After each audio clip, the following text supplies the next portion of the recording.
Assalamualaikum warahmatullahi wabarakatuh.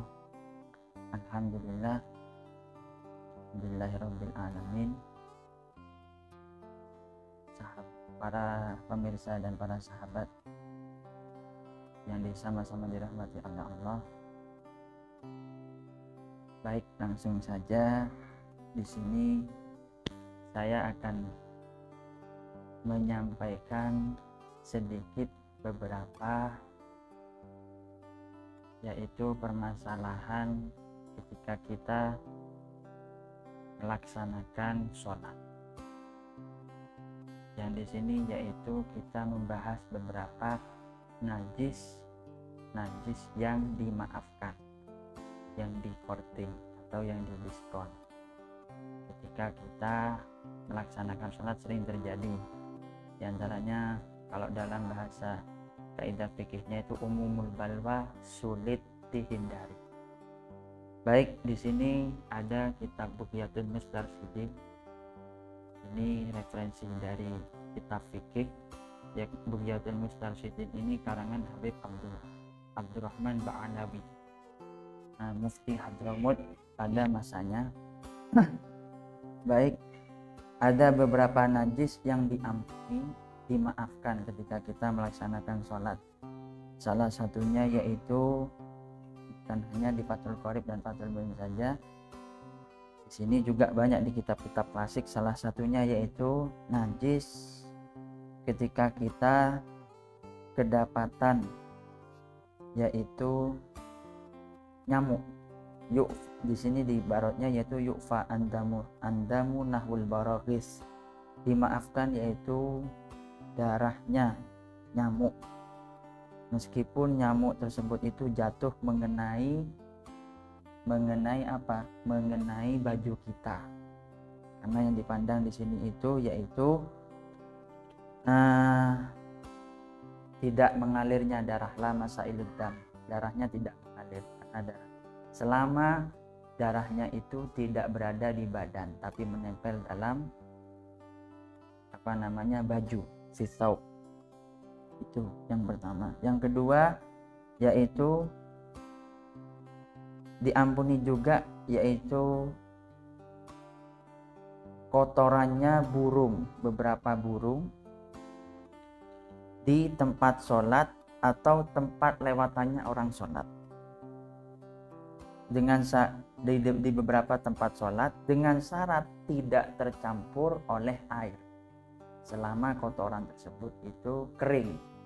Tetapi kalau tercampur oleh air, jelas batal karena jelas najis, karena najisnya menyebar janibain fi ahadil janibain di sini. Itu yang kedua. Yang ketiga di sini itu ialah ketika seseorang tersebut mengeluarkan darah banyak yang di gusinya, misalnya kita sakit gigi atau kemudian habis mencabut gigi, ketika kita sholat itu keluar darah. Hukumnya di sini yaitu bagaimana? Di sini dijelaskan bahwa ketika seseorang tersebut banyak mengeluarkan darah di gusinya atau terluka, baik itu luka bakar ataupun luka karena jatuh atau terluka bakar atau luka kering dan beser, bawasir, itu termasuk salah satu yang dimaafkan. Maka di sini dikatakan bahwa kalau seseorang tersebut yaitu dia, maksudnya di sini itu ialah ketika dirinya itu kedapatan najisnya banyak, maka bagaimana hukumnya sholat orang yang giginya banyak mengeluarkan darah? Hukumnya sama seperti orang beser, mempercepat sholatnya dengan syarat tumakninah. Karena di sini kaidahnya di situ al-afwu mimma yasukul ihtiras taqtadil afwa. perkara yang sulit dijaga itu melahirkan suatu kemurahan. Misalnya kita, atau lagi juga misalnya bagaimana hukumnya orang mimisan. Kita sering kadang kalau salat di tengah-tengah fi asna'is salat lalu kita mimisan. Bagaimana hukumnya? Itu hukumnya disamakan menurut beberapa ulama di sini disamakan dengan yaitu apa? Yaitu disamakan dengan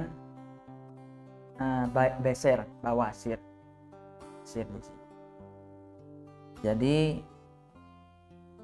bagaimana sholatnya? Apakah sah? Tetap sah, tetapi dengan syarat dia harus mempercepat, tapi gerakannya sekiranya bihaitu tumakninah, dengan tumakninah walaupun tepat.